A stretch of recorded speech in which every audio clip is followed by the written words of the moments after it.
loves! Welcome back to my YouTube channel.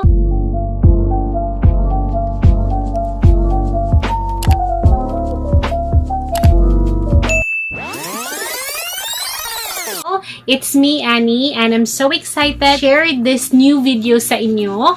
So, for today's video, guys, is i-share ko sa inyo kung paano ba gamitin si Shopeepay and paano mag-top up or yung ibang term sa kanya is mag-cash in para magamit nyo siya sa pag-purchase nyo ng item sa inyong Shopee application. And today is natin kung paano ba gamitin sa Shopeepay and ano ba yung mga benefits na makukuha natin kay Shopeepay. But before anything else, guys, if hindi ka pa nakasubscribe sa channel ko, don't forget to subscribe and click the notification bell para updated ka if may bago akong video katulad nito. So today, guys, is i-discuss natin or i-share ko sa inyo kung ano ba sa Shopeepay. So, sa Shopeepay, guys, is ginagamit siya para pangbayad sa order mo kay Shopee. 'Di ba? Sa pagpabayad kay Shopee, meron tayong different kinds ng payment methods. So, merong Shopeepay, merong cash on delivery, meron ding if you want to pay using your debit card or your credit card. So, pwede yon. But, yung isi-share ko ngayon is the Shopeepay, which is yung pinakamadali at pinaka-convenient na payment method ni Shopee. So, si Shopeepay, guys, is yung mga perks na nakukuha mo kay Shopeepay if gumagamit ka ng Shopeepay is most of the time, meron ka talagang free shipping, or kung hindi man siya free 100%, meron kang 50%. And then, meron kang coins, cashback, kayo. Usually, pag naka-cash on delivery ka, guys, yung mababalik sa coins sa'yo is point something lang. But, if gagamit ka ng Shopeepay, guys, sobrang laki. Like, 10 to 20% yung mababalik sa'yo. And then, yung coins na makukuha mo is pwede ba din siyang pangbayad sa next order mo. So, sobrang convenient niya. But, if gusto nyo ng cash on delivery, I think hindi maganda si Shopeepay, pero convenient lang talaga si Shopeepay, guys, especially ngayon na COVID. And then mas maganda na pag dumating yung items nyo is ibibigay na lang directly ni rider, hindi na like magbabayad ka pa and then mas tatagal yung transaction mo. So today is share ko kung paano ba mag-top up kay Shopeepay para at least may guide kayo kung paano mag-cash in or mag-top up sa Shopee account nyo. So, let's start the video, guys. Let's hop into the video and let's gawin is kailangan nating pumunta sa Shopee app natin. So, yan. And then, ito yung this part here. Yan yung Shopee account mo or Shopee account ko. Yan. So, meron siyang laman na 51 pesos. And then, yan. Then, check natin Shopeepay. So, yan yung mga perks, guys. If gagamit ka ng Shopeepay, meron kang free shipping. Then, yan, maraming perks. Kasi si Shopeepay, guys, ang gagandahan sa kanya. If gagamit ka ng Shopeepay, meron kang free shipping or meron siyang discount like half ng shipping fee. And then, ang gusto ko talaga sa kanya, guys, is nag-earn ako ng maraming coins, which is this one.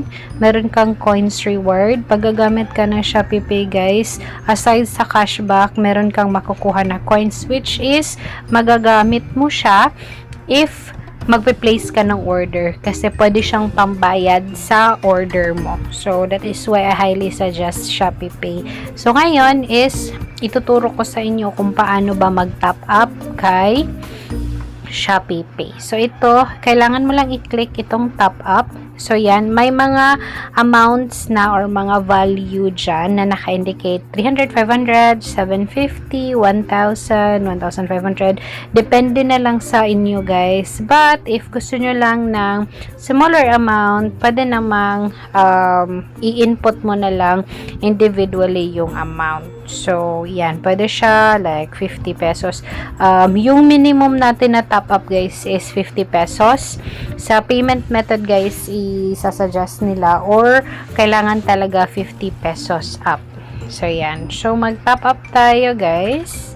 Yan. Mag-top up tayo guys ng 300 pesos. So, yan. I-click mo lang yung 300 pesos or 500 pesos. Yan. Top up tayo ng 500 pesos. And then, after nyan guys, is punta ka dito sa payment method. So, meron kang choices dito. So, right now, debit card is not available. So, yung mga available natin ngayon is payment center or e-wallet, over-the-counter, and then online payment, and then touch pay. So, first is dito sa payment center or e-wallet. So, meron kang mga choices kung payment center yung gagamitin mo, like bayad center. So, pwede ka pumunta sa bayad center and then pwede kang mag-top up doon sa kanila. Sabihin mo lang na for Shopeepay. So, open sila from Monday to Sunday from 8 a.m. to 5 p.m.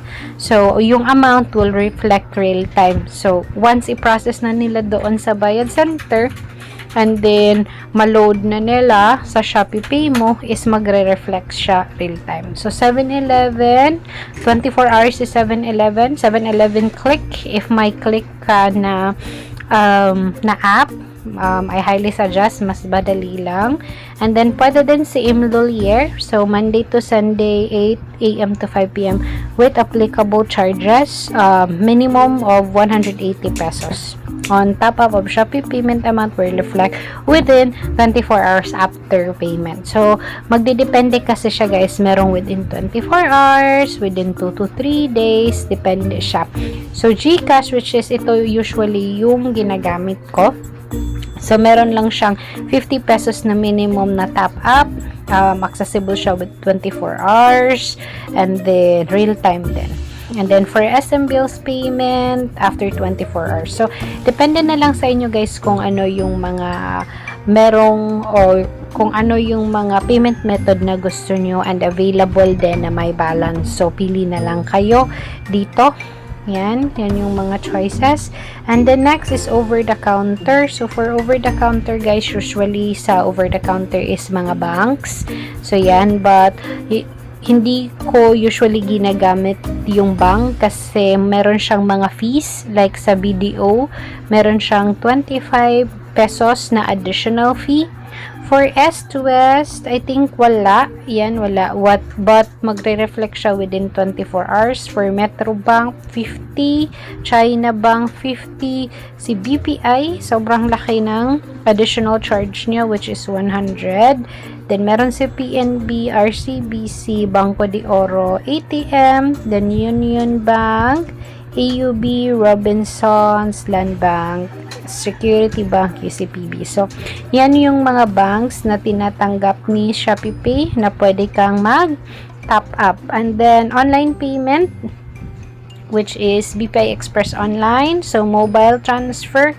But, merong additional fee na 12 pesos. And then, Union Bank, Internet Banking, yan, and RCBC.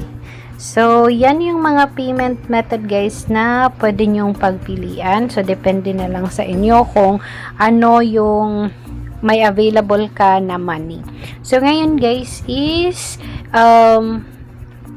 i-share ko sa inyo kung paano ba mag-top up. So, yung pipiliin ko guys, so earlier, pumili na ako ng amount which is 500 pesos. Yun yung itatop up natin sa Shopeepay natin. And then, pili tayo ng payment method. So, GCash. Kasi merong laman yung GCash ko. So, yun yung gagamitin ko. And then, confirm.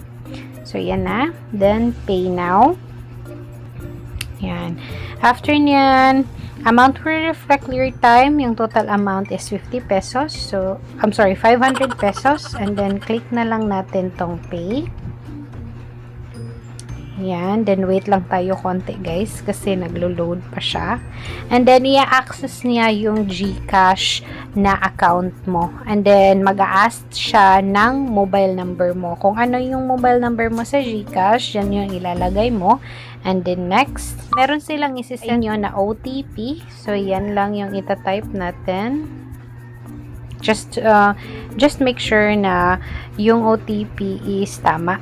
Yan. And then, next, and then, kailangan mong mag-login sa GCash mo. So, yung PIN mo sa GCash. And then, next. And then, nakalagay na dyan yung amount or available balance ng GCash mo. And then, yung amount din na gusto mong i-top up. So, pay 500 pesos. Ang kagandahan, guys, is wala siyang charge.